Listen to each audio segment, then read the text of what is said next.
Hi everyone, my name is Adul Abdin and I am your lab instructor in Engineering Survey Lab. Today I will discuss about the first practical in Engineering Survey Lab, that is measurement of a building by pacing.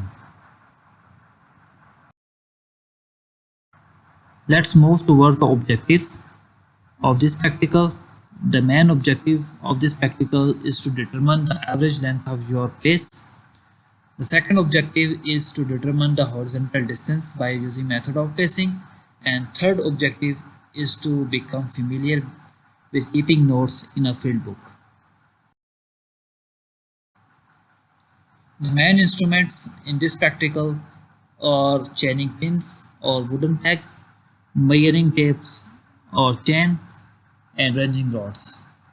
थोड़ा सा मैं briefly explain कर दूं इन instrument को। जो ranging rod है, इसका जो मेन पर्पज़ है, ये आपकी जो है कोई भी आपके पास फॉर एग्जांपल दो डिस्टेंस है ए और बी, आपने इन दोनों को एक लाइन में अलाइन करना हो तो आप रेंजिंग रॉड यूज़ कर लेंगे। मेजरिंग टेप और चेन से आप डिस्टेंस को मेजर कर लेंगे दो पॉइंट्स के दरमियान। और जो चेनिंग पिन्स ऑफ वुडन टैग्स हैं, ये भी आपकी एक लिहाज से लाइन को स्ट्रेट करने के लिए ही यूज़ होती हैं, ठीक है ना, मार्किंग के लिए होती हैं एक्चुअली।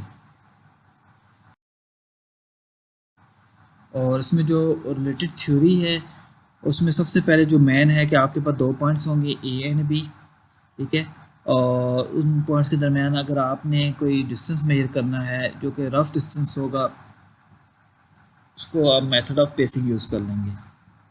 देन पेसिंग में आपने क्या करना है कि एक पॉइंट से दूसरे पॉइंट में मूव करते वक्त आपने नंबर ऑफ स्टेप्स को काउंट कर लेना है। नंबर ऑफ स्टेप्स अगर आपके पास आ जाएं और आपके पास उन दो पॉइंट्स के दरमियान डिस्टेंस भी हो, फॉर एग्जांपल दो पॉइंट्स हैं ए एंड बी, इसके दरमियान डिस्टेंस 200 फीट है और नंबर ऑफ स्टेप्स ए और बी के दरमियान 100 है, तो एवरेज पेस लेंथ आप निकाल सकते हैं total distance divide number of steps.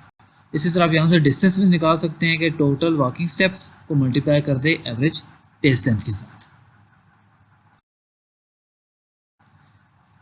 Then the factors that influence the pacing, there are four factors.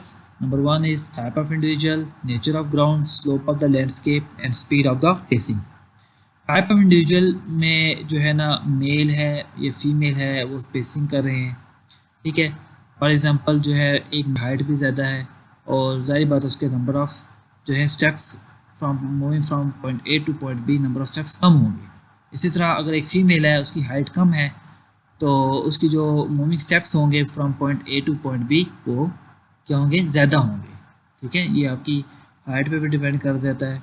इसी तरह फॉर एग्जांपल एक बच्चा है जिसकी उम्र जो है 15 साल है और एक मेल है जिसकी उम्र 30 साल है, तो इनके जो है पेस लेंथ होगी वो डिफरेंट होगी। बेशक आपका डिस्टेंस सेम हो दो पॉइंट्स के दरमियान ए और बी के दरमियान, लेकिन इनकी पेस लेंथ क्या होगी, डिफरेंट होगी। इसी तरह नेचर ऑफ ग्राउंड है। नेचर ऑफ ग्राउंड में अगर आपका ग्राउंड फ्लैट है तो आपकी पेसिंग जो होगी उसकी एक अलग वैल्यू होगी, और अगर आपका ग्राउंड में एंडोलेशंस हैं, अप्स एंड डाउन्स हैं, तो पेसिंग की वैल्यू चेंज हो जाएगी। स्लोप ऑफ द लैंडस्केप, अगर आपके पास हिली एरियाज़ है, अगर आप अप हिल जा रहे हैं तो आपके क्या होगा, अप हिल के दौरान ज़्यादा हो जाएंगे, जब आप डाउन हिल आ रहे होंगे नंबर ऑफ स्टेप्स कम हो जाएंगे। इसी से स्पीड ऑफ पेसिंग है, अगर आप तेज़ी से डिस्टेंस मेजर कर रहे हैं, आप दौड़ रहे हैं, रन कर रहे हैं, तो आपके स्टेप्स क्या होंगे, कम होंगे। अगर आप स्लोली मूव कर रहे हैं तो नंबर ऑफ स्टेप्स ज़्यादा होंगे।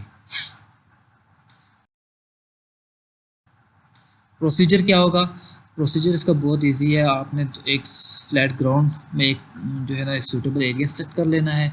वहाँ पे आपने पैग्स हैं, वुडन पैग या पिंस को आपने पंच कर लेना है। ग्राउंड में जो है डिस्टेंस होगा आपका 20 मीटर होगा, 40 मीटर होगा और 60 मीटर और 0 मीटर और 0 मीटर। आपने नाउन डिस्टेंस पे आपने वुडन पैग्स को पंच कर लेना है और इन पॉइंट्स को आपने अलाइन कर लेना है एक स्ट्रेट लाइन में बाय यूजिंग रेंजिंग रॉड्स। मतलब आपने एक रेंजिंग रॉड 0 मीटर पे लगा दिया और एक रेंजिंग रॉड 60 मीटर पे लगा दिया। इसी तरह आपने इसको क्या कर लेना है, अलाइन कर लेना, स्ट्रेट हो जाए, और पैग्स आपकी वहाँ पे रहेंगी। और इन पैग्स के अलॉन्ग आपने क्या करना है, वॉक करना है और नंबर ऑफ स्टेप्स काउंट कर लेने हैं। वॉकिंग कैसे करनी है, आपके पास यहाँ पे मुख्तलिफ ट्रायल्स बनेंगे। अप्रॉक्सीमेटली यहाँ पे 3 ट्रायल्स हैं। 0 से 20 मीटर मूव किया और डिस्टेंस में और स्टेप्स मेजर कर लिए, मीटर तक मूव किया और दोबारा स्टेप्स इस 0 से 60 मीटर मूव किया और स्टेप्स मेजर कर लिए। अब आपके पास डिस्टेंस नाउन है, डिस्टेंस को डिवाइड कर देंगे स्टेप्स पे तो आपके पास क्या आ जाएगा, पेस लेंथ आ जाएगी। फिर आपने हर एक ट्रायल की अपनी पेस लेंथ मेजर कर लिया, आखिर में आपने एवरेज पेस लेंथ मेजर कर लेनी है।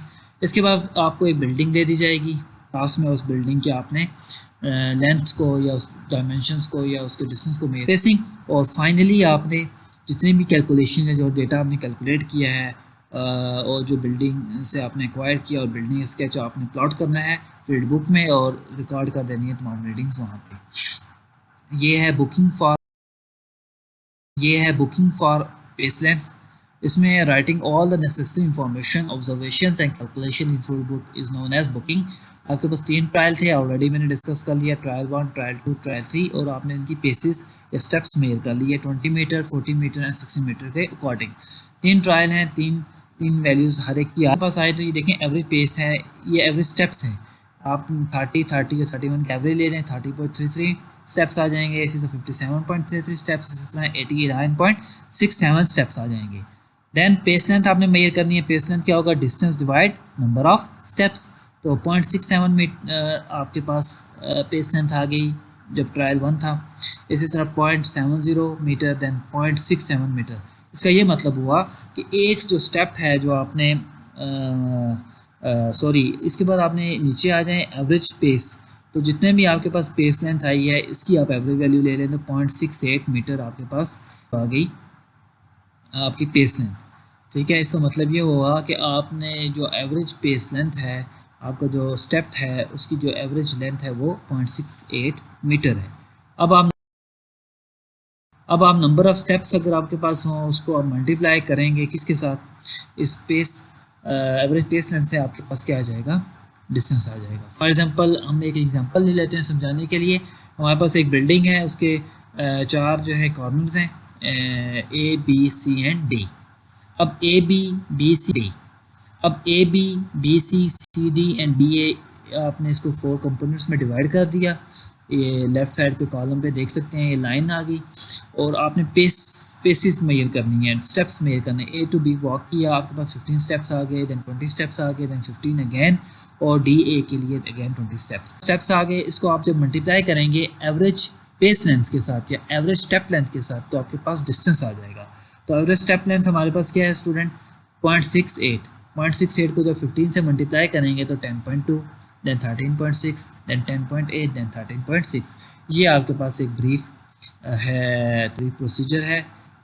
आपने कैसे डिस्टेंस जो है मेजर करना है बिल्डिंग का, उसकी बुकिंग करनी है। ये आपने टेबल इसी तरह प्लॉट करना है, फील्ड बुक में आपने स्केच ड्रा करना है। Thank you for your time and thank you for listening.